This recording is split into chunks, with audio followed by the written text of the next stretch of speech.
I know that verbs ser y estar can be a headache. Even advanced students are still hesitant about when to use them.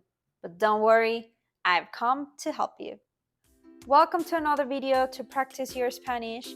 My name's Daniela and I'm a Spanish teacher.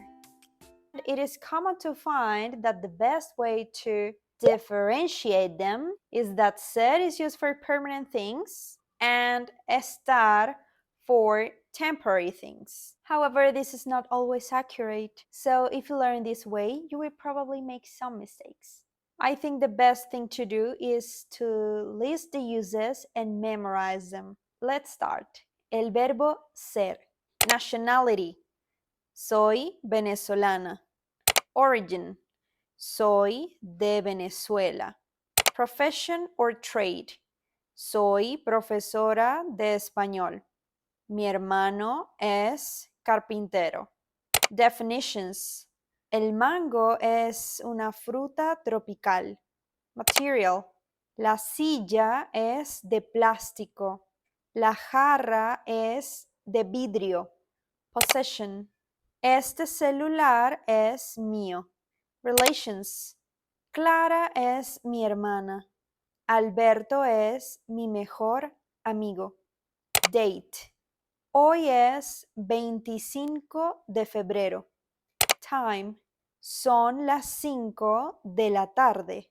Calculations.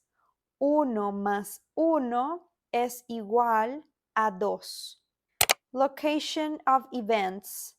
El curso de pintura es en la calle Urdaneta. Permanent characteristics. Marta es inteligente. Mi papá es alto. Verbo estar. Location. Estoy en Mérida. Marital status. Estoy casada, estoy soltera.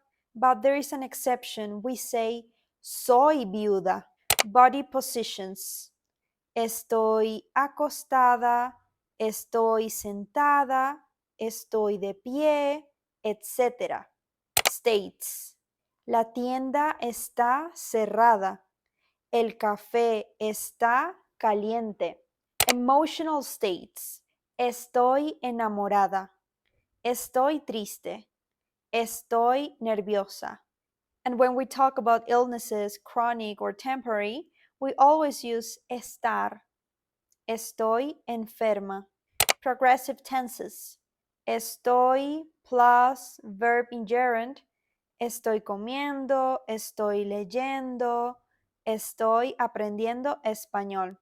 Thank you so much for reaching the end of this video. If you found it useful, please like it, share it with someone who might find it useful, and subscribe to my channel if you haven't already. Ciao!